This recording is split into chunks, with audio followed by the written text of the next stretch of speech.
So, twagadde tulina allegations eziyitingana nti waliwo shows waliwo ne South Africa zotasobola kuperformingako mukyala Zainah. Kati nja kugamba nti abantu bali mu kutya bali mu kutya ebbaluwa eyo gyoyogeddeko allegations ezo eva mu Lukwago and Company Advocates. Ya Zainah mbimanyiiko bulungi nnyo era nja nkutegeeze gwanda Zainah yatupangisa she South Africa kituufu. Shows zaali shows 3 ku 4 kituufu.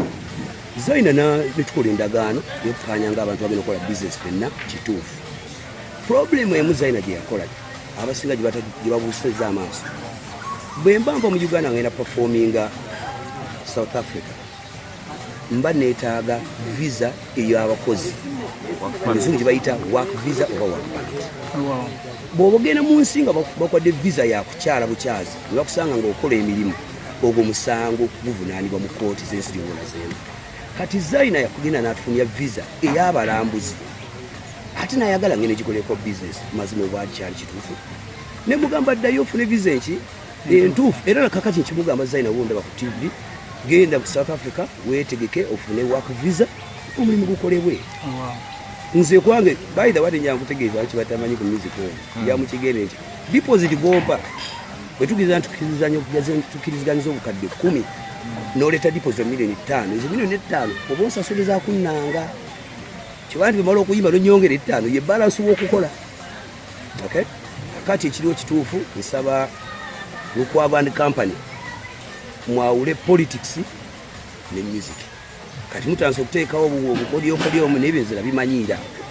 nabimanyiira era tubakulimbanga nti emisango gye mugezaako okugetaagetawo okuteekawo kino kiri nti munamalawo manya ate ngenda kwongera giyamba kunyeku. For example, muganda wange Moses Sali bw'ategeka show ye ku Serena Hotel abantu batula mu social distance space nange yime nakola show era abantu bali mu social distance mu SOPs. Kati lasi tukosa okusonga tumanya nti batadde bivulu bibere ku Serena ebiso okugwa ku ssaawa ennya ekibanga embeera gye tukola ki gituna ekyokunyigiza industry yaffe n'enyigirizibwa nga abantu enkukumuli bangi abatuli mabega nabo banyigirizibwa. It is very unfair kati nja kubuuza yo government erowooza abantu ababeerawo batya abadipendinga ku music weebuuza ekibuuzo era kibanti abantu bangi baga Chameleon akoze atya campaign ze tebakyakola naye ate ateeka mu ssente. Nze ndi one of the fortunate people nti kola ennyimira emyaka 2 nsobola okunoonya akasente kusobola kulemerera here and there naye nja tuconsidering ennyo nti abantu abalala badipendinga mu music industry yaffe bali batya. So naalisaba government econsidering it ndi batabuka lwaki omuyimbi bwe Nigeria yajja wano ate n'ayimba show ne bakiteekamu eki feeling nyingi tebateekamu feeling nti olwopolisi mufirika munnaffe bateekamu feeling nti lwaki industry enyigirizibwa netuuka eno ng'ate abantu abakola ki basogidipendingako. All of that era nja kukondeminga abaagamba nti abamuyita foreigner oli si foreigner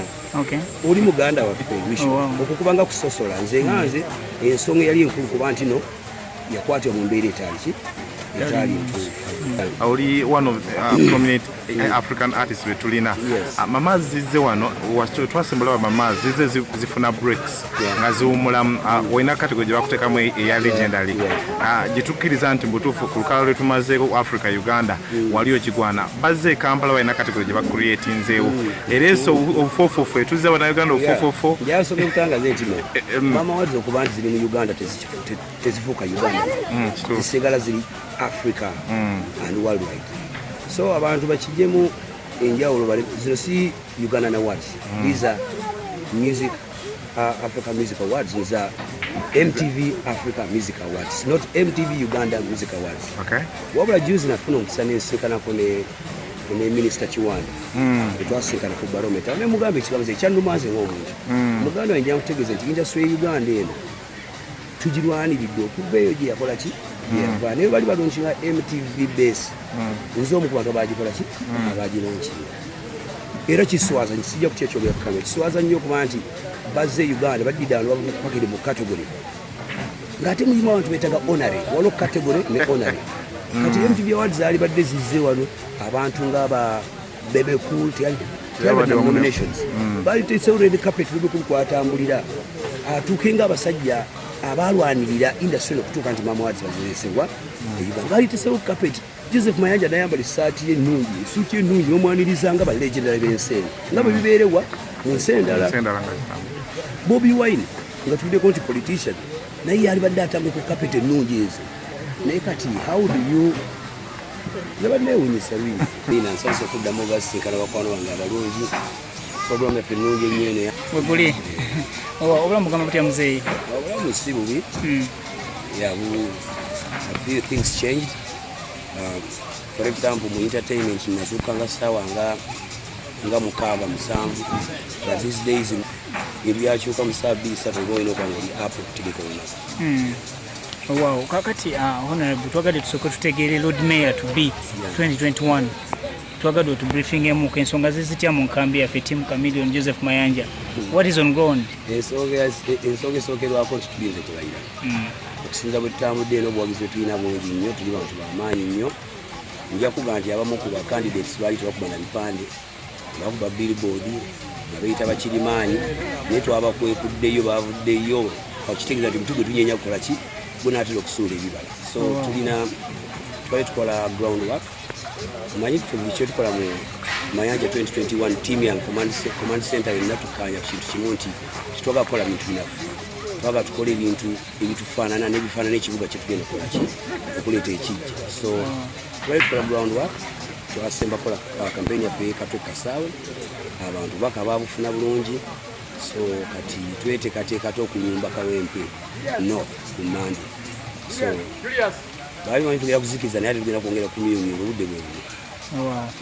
Lord Mayor essaawa zino sooka otulambuliremuko ku nsonga eno deeply kubanga omuntu ali abadde akyadawutinga agamba Chameleon tali serious okakasa abantu bakola kwandika ati bakola nga abantu bakwandika kata mbasaba akawuli kamwe 2021 mbeere Lord Mayor omwe owa solutions w'enkyukakyuka ebyokukola tubimanyi ebiruma Kampala birabikako tutekewo enkyukakyuka enkola eya solutions omanyi kati kutwagenda kugamba nti Mr. Mayanja tali serious oyo propaganda w'abanafu bagezaako nnyo okufuula abantu nti tetuli serious ndi extremely serious ekibuga nkyagala nkidiza abantu kyeyagaze birome ate ne mu Luganda baga nti akanaakulyako amenvu kasooka kususiza omuswahili nagamba panya inang'ata inapuliza ategeeza ki ategeeza nti no akamese akakuluma kenjera kaluma we kafuulira kifo tulina amaanyi mangi nnyo abasajja abo nabo bagamanyi so tulina okubeera calculated naye nga bakwano nga ku NBS katambasaba kaluka bilioni mulimu nga Lord Mayor kakati onako olweggulo nga tugenzekaawo twafunye communication gwenga legend ate nga oli mu entertainment fraternity as a legend nga tuwulira nti ensonga y'ebivule nebadde egguddwawo okwo naye ate within a few hours nomala Minister of Health never yone closing what is your take on this? My take actually nga sinagenda kuteeka enjala kusooka kukondemminga ekikola kya police ekyokuba nti ekyowa mu Nigeria Omah natunye ebifaana by'omwana oyo ebyokwasema personal lwansonga zemu ndi international artist traveling amawanga singa ngende Tanzania for example nefuna ekizibu ekifaananako ng'ekyo niyo for example nafuna accident e Tanzania bandi babeera ku tunkeeke kyensinga okukondemminga police action okuba nti kati ba arresting omuntu oyo tadduse takuteeseewo mpaka kyekimusibya empimo kyali kifaananyi kibi nnyo bweza ku nsonga y'ebivulu njagala tukitini ate mukanga endala abantu abayimbi bannyo bavayo bagamba banaye tuli bubi twetaaga ssente twakoze tya kituufu mulimu abali mu mbeera etakyesobola naye nga mu mazima gaakyo njagala tutunulye nti bizinesi yaffe ey'okuyimba ebeezaawo abantu bangi lujegere luwanvu bwe nkola show yange oba bwe nanga ekibu kyange kirangira ku NBS ankati kalakata nenanyi NBS nafuna mu kuki ssente bwe malo kyangu NBS ankati kalakata ne Balamu for example oba Keti oba promoter yenna n'aleeta abategesi abanategeka ekifo abo ne bafuna emirimu ne muleeta abanaatimba ne bafuna emirimu n'omuyimbi nenfuna omulimu n'abaleese obutebe ne bafuna emirimu n'abasitulya mu capati so njanyo tutunire gavumenti wetunira ku kintu kya industry yaffe esinza okubonyabonyeza emyezi 10 kati nga tebakola ffe tuba tuli mu mirerembe tukaaba ate wali abakaabira ddala nnyo abali batufunamu akasente so nze nalowoozezza nti twalikoseza opportunity eno okuunderstandinga naddala nga if I would advise the government ne concerts z'okuhappeninga mu SOPs for example muganda wange Moses Sali bw'ategeka show ye ku Serena Hotel abantu batula mu social distance space nange iwe nakola show era abantu bali mu social distance mu SOPs kati lasi tukosa okusonga tumanya nti batadde bivulu bibere ku Serena ebiso okugwa ku ssaawa ennya ekibanga embeera gye tukola ki naye ekyokunyigiza industry yaffe nenyigirizibwa nga abantu enkukumuli bangi abatuli emabega nabo banyigirizibwa. It is very unfair kati nja kubuuza yo gavumenti erowooza abantu ababeerawo batya abadipendinga ku music weebuuza ekibuuzo era kiba nti abantu bangi baga Chameleon akoze atya campaign ze tebakyakola naye ate ateeka mu ssente. Nze ndi one of the fortunate people nti nkola ennyimira emyaka 2 nsobola okunoonya akasente kusobola kulemerera here and there naye njala tukonsideringa ennyo nti abantu abalala badipendinga mu music industry yaffe bali batya so naalisabye gavumenti ekonsideringe considering tulina zi theatre tulina Labonita tulina Bat Valley Theatre tulina eya Mukulu Katende bagiye Labonita tulina Serena tulina Africana. We can have the business going on in the SOPs. N'omupiira gwali basobola ne bagudduka nga tebakyala bantu mupiira naye kati omupiira gwaddamu era bagulabira mu SOPs naye gavumenti enyigiriza nnyo industry eno nkikiba nti abayimbi beekyawa nolire batabuka lwaki omuyimbi bwe Nigeria yajja wano ate n'ayimba show ne bakiteekamu eki feeling nyingi tebateekamu feeling nti olwokwolisa mufirika munnaffe bateekamu feeling nti lwaki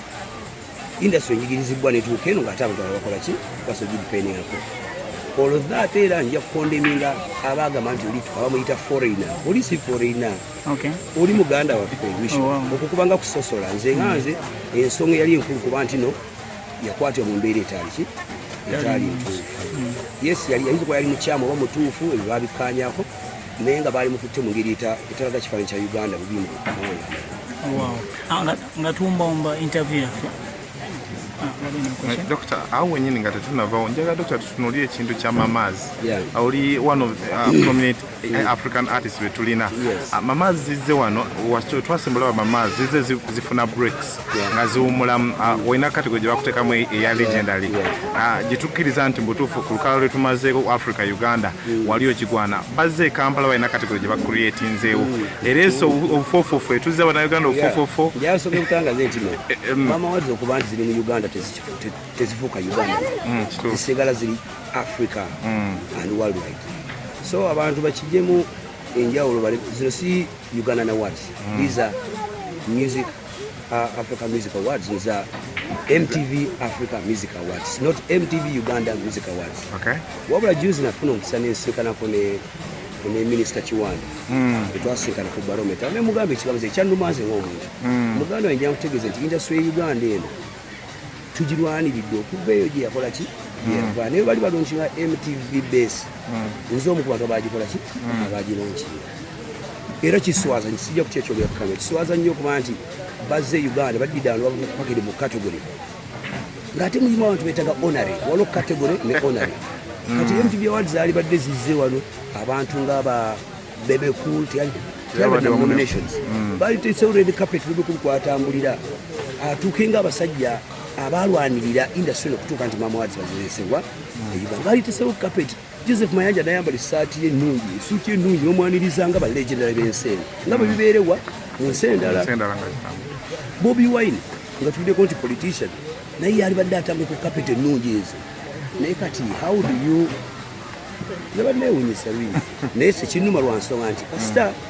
abalala bakoze eki batikira that opportunity so just kiri shameful ofuna bulungi business nyingi nnyo ezitali badde mu Uganda singa tewaaliwo business platform eri created kati obaoleze bwaba music we Uganda ngaoyaga okudiscussina music muleete Maamas Awards zetulindiridde emyaka gyonna saagala sente ninjagala recognition eyo Dr. kaseera katuufu kezijjiddemu yakaseera katuufu it's always the right time to do right saagala tugambe mu kiseera kikyamu kiseera kituufu nnyo kitukozeewo bituli mu covid bino ebiriwo nti abantu bafunye opportunities kuba nti balaba bayimbi baabwe naye nze nja kugamba abantu abo balina okurecognizinga fraternity industry eno balina okuhonoringa nja ku example